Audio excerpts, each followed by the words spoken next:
you dropped out of college, and your highest... Community college. Sorry, your Harper College experience. I apologize. Barely was smart enough to make it through community college. Okay, so... Barely made it through high school, your too. highest degree level is an honorary doctorate degree from Liberty University. No, that's true. I do have an honorary PhD. Yeah. So essentially, what are your qualifications for arguing that college is a scam, or really having any economical knowledge at all, when likely the vast majority of the students here know more than you about economics as a whole? Okay, so... Really? Where does this guy live? Come on. I mean, who said that what you know is only that which you were taught from a university or a college somewhere? You can be self-taught. You can read books. I mean, one of the things that makes the 21st century different from other centuries is that knowledge is easily accessible now. People can study online. You can read on your own. You can read books. Easy to access books nowadays. So you can't always say that because he doesn't have a degree from some university, he's not smart. Come on, brother. No, hold on. It's okay, guys. It's okay. Who's Milton Friedman? Who's Milton Friedman? I have no idea, and it's not important to this conversation. How do you know it's not important in the conversation? Do you know who the person is? Oh, man. Who is Ludwig von Mises? These are all probably economists, and they're the same who thing. is John Maynard Keynes? Obviously I know who Keynes is. Oh, obviously, yeah. He's the most famous economist of all time. You don't know Milton Friedman? I mean, that's an economist. Okay, how about Murray Rothbard? That's another economist. F.A. Hayek? I don't know who that is. Well, then you just came here and insulted my intelligence. You're right, I barely made it through community college because I was too busy, starting a national youth movement with hundreds of thousands of members. Hey, hold on, though. Hold on. Employing hundreds of people, raising hundreds of millions of dollars, yes, having a top 10 most popular podcast, sure, and reaching tens of millions of people online every day. Sure, but hold on. But you're also calling all of your constituents idiots by saying they participate in a scam. Their shirts right there. I'm calling the institution a scam. So then I never insulted the intelligence. I just had 10 people come up and we had warm conversations. So you asked, what are my qualifications? I'm a job creator, entrepreneur, autodidact. Do you know what that word means? Self-taught. Yeah, self-taught. Yeah, self-taught. Come on. Man, it's crazy, man.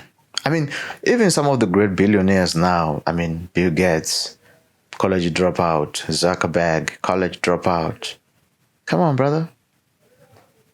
Who's this guy? You should probably learn that word if you're going to come up and insult other people's intelligence. Hey. So autodidacticism is what Leonardo da Vinci was. You don't have to go to college to be wise. You don't have to go to college to be intelligent. I read 100 books a year. I visit over 150 colleges. I'm not saying you're unintelligent. I'm just saying you lack qualifications. Well, are you a New York Times bestseller? Of course not. I'm in college. Got it. So I'm just trying. What are my qualifications? I have published books, read lots of books, dialogued a lot of people, and instead of asking what my qualifications are, can you name one thing I've ever said that? Hold on. Name one thing I'm wrong about. You literally just now incorrectly cited the difference between socialism and communism.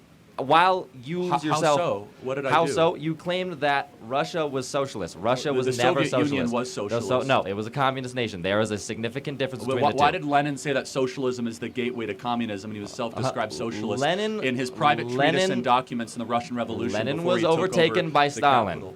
Hold on a second. No, Lenin died, and then Stalin was his successor. Yes. But Lenin himself said, quote, that socialism is the introductory phase to communism. Did he not say that? So then the vast majority of people, when they're referring to communist Russia, are referring to Stalin's rule over Russia. That was a communist rule that turned into a fascist rule later on. Okay, so but what thinker was deified in Soviet Russia? Thinker was deified? Yes. Marx. Oh, and what book did Marx write? Yes, he wrote Capital, and he also wrote the Communist Manifesto. Who was his co-author? Who was co-author? Yeah, Engels. Good. I'm glad college is really paying off for you. Hey. But it's okay. It's fine. He comes up here and insults my intelligence. What are your qualifications? Doesn't even know the co-author of the Communist Manifesto or Das Kapital. But no, let me just... Does my lack of knowledge on that mean that I have no knowledge? Again, is that the same thing? You came up here and insulted me. And you came up here guns a-blazing, man. And let me just ask, again, what did I say that was wrong? I said that under the generally agreed upon definition of communism and socialism, which are interchangeable terms, one is a more harsh degree of the other.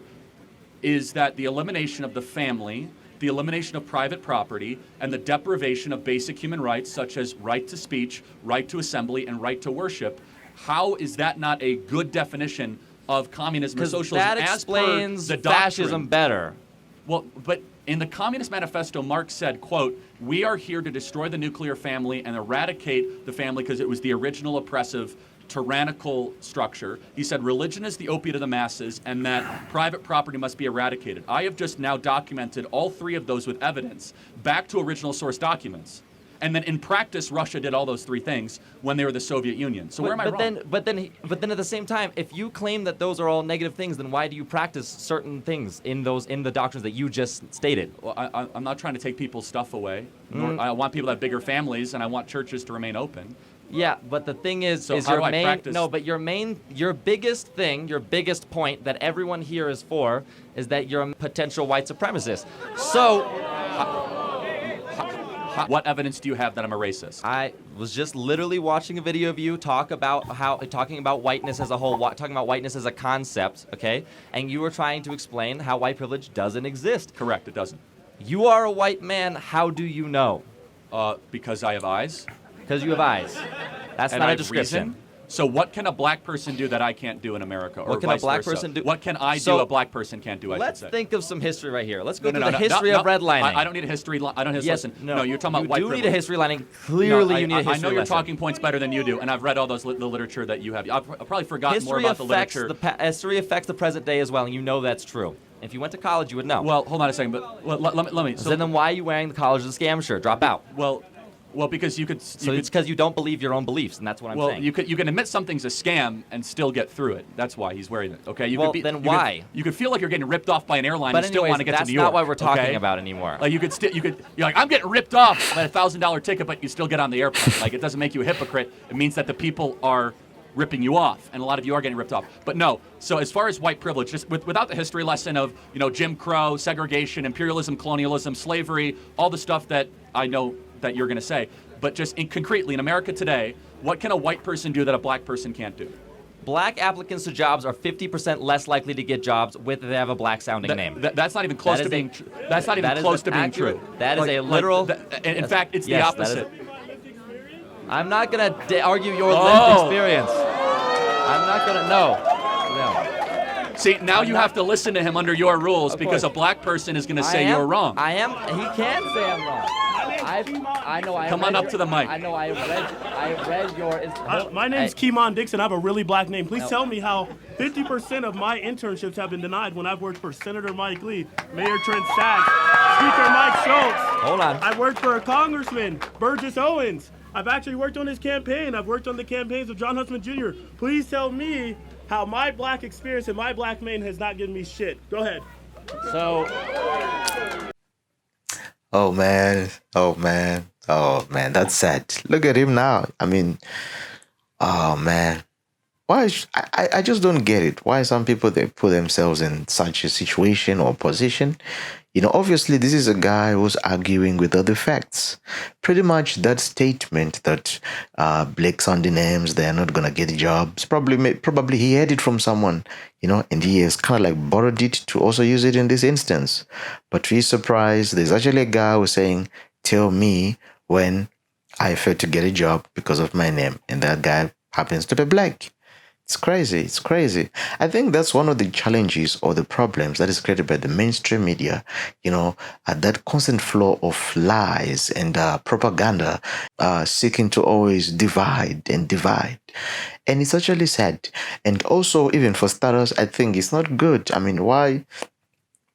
It's actually sad, A person's potential should never be determined by the school that he went to or by the neighborhood where he stays, or by the color of his skin, No, people can study even on their own, and be smart and still reproduce something bigger and greater and change other people's lives. So I don't think it's even a good thing that young gentleman, it's pretty much the case that he was trying to argue, like, you're not smarter, you didn't go to any school, so who are you to claim, who are you to say?